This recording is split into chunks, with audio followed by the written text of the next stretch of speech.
Halo pemirsa, kembali lagi bersama saya Permadi Simbolon dengan diskusi topik mewaspadai upaya alienasi pemikiran kritis. Di banyak belahan dunia hari ini, demokrasi tampak tetap berjalan. Pemilu digelar, media beroperasi, kritik tidak secara formal dilarang. Namun di balik semua itu, ada gejala yang lebih halus dan berbahaya. Alienasi terhadap pemikiran kritis masyarakat sipil. Kritik tidak dibungkam, tetapi dipinggirkan. Suara warga tidak dilarang, tetapi dilemahkan dampaknya. Inilah bentuk kekuasaan baru yang oleh Zygmunt Bauman disebut sebagai ciri modernitas cair, dan oleh Yuval Noah Harari diperingatkan sebagai ancaman serius bagi kebebasan manusia di era digital.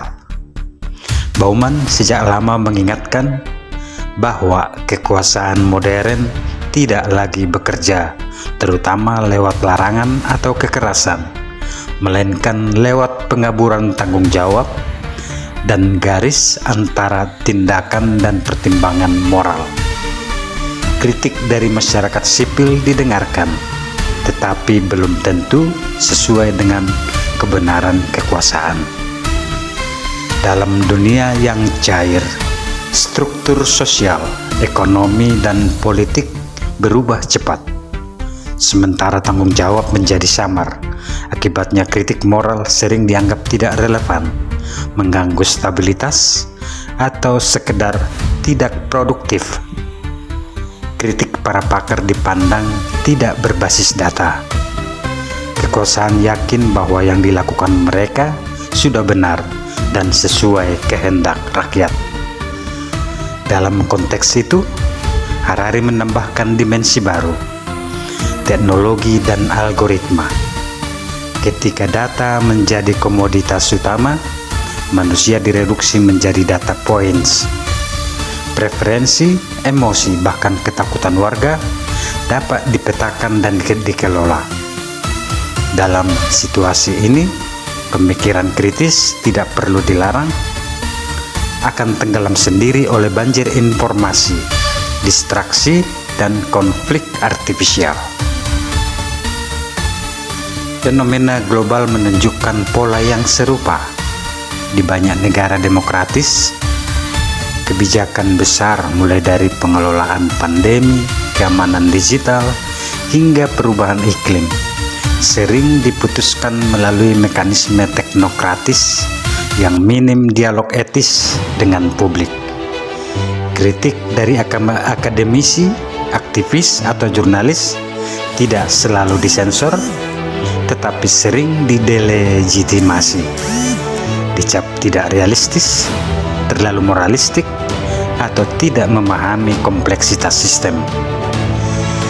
Di Amerika Serikat dan Eropa misalnya, polarisasi politik di media sosial menciptakan ruang gema, echo chambers. Algoritma mendorong konten yang memicu emosi, bukan refleksi. Akibatnya diskursus publik menjadi dangkal. Warga lebih sibuk berinteraksi, bereaksi daripada berpikir. Dalam istilah Bauman, ini adalah bentuk adiaporization, ketika tindakan sosial dan politik dipisahkan dari penilaian moral.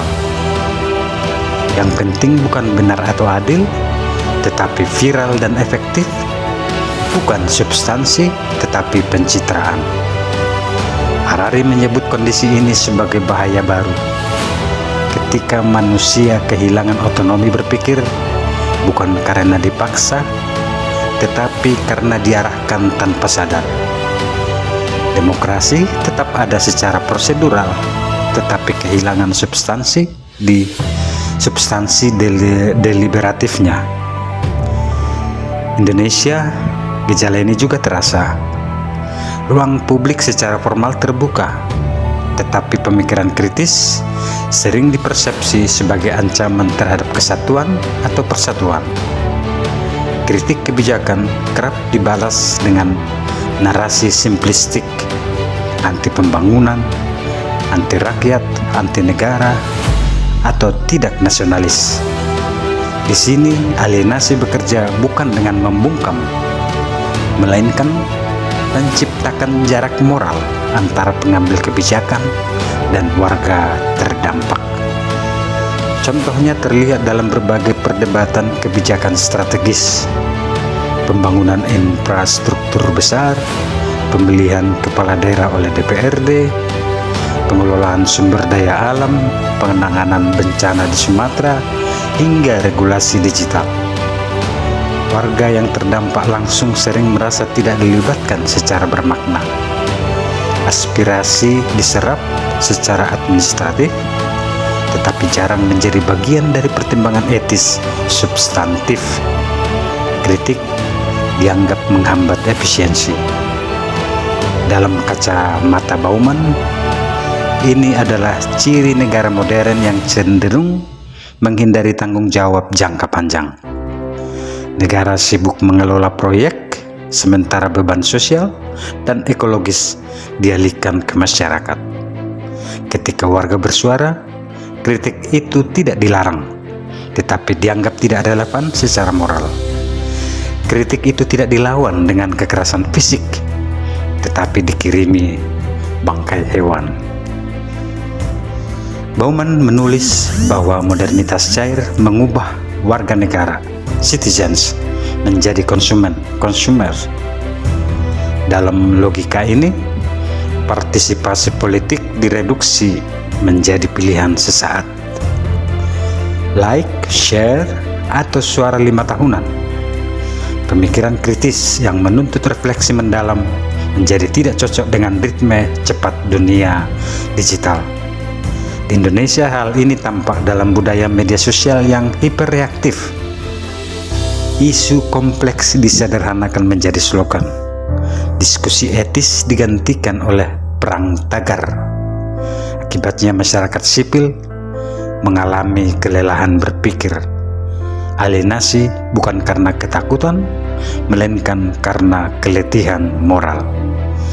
Harari mengingatkan bahwa ketika manusia terlalu lelah untuk berpikir, mereka mudah menyerahkan keputusan kepada sistem. Entah itu algoritma, teknokrat, atau elit politik. Inilah titik temu paling berbahaya antara Bauman dan Harari, hilangnya manusia sebagai subjek moral.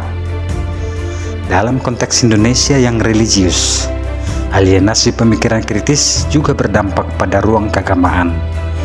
Suara keagamaan yang reflektif, yang mengajak berpikir etis, peduli pada yang lemah, kritis terhadap kekuasaan, sering kalah oleh narasi moral instan yang emosional. Agama direduksi menjadi identitas, bukan sumber kebijaksanaan. Padahal, baik Bauman maupun Harari sepakat bahwa perlawanan terhadap alienasi harus dimulai dari pemulihan kapasitas berpikir dan merasa.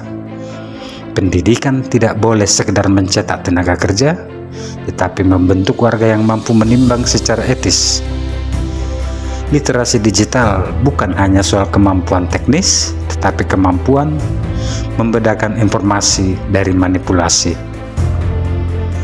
Alienasi pemikiran kritis adalah ancaman senyap bagi demokrasi.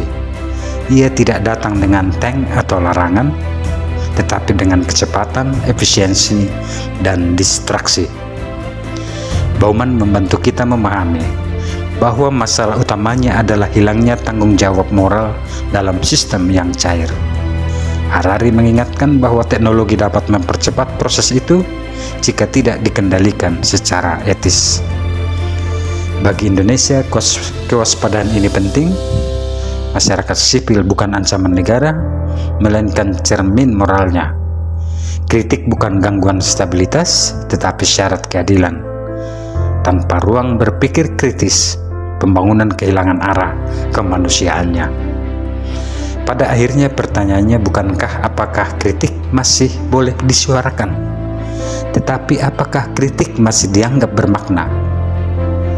Jika pemikiran kritis terus dialienasi, kita berisiko hidup dalam masyarakat yang tampak demokratis, tetapi kehilangan jiwa etikanya.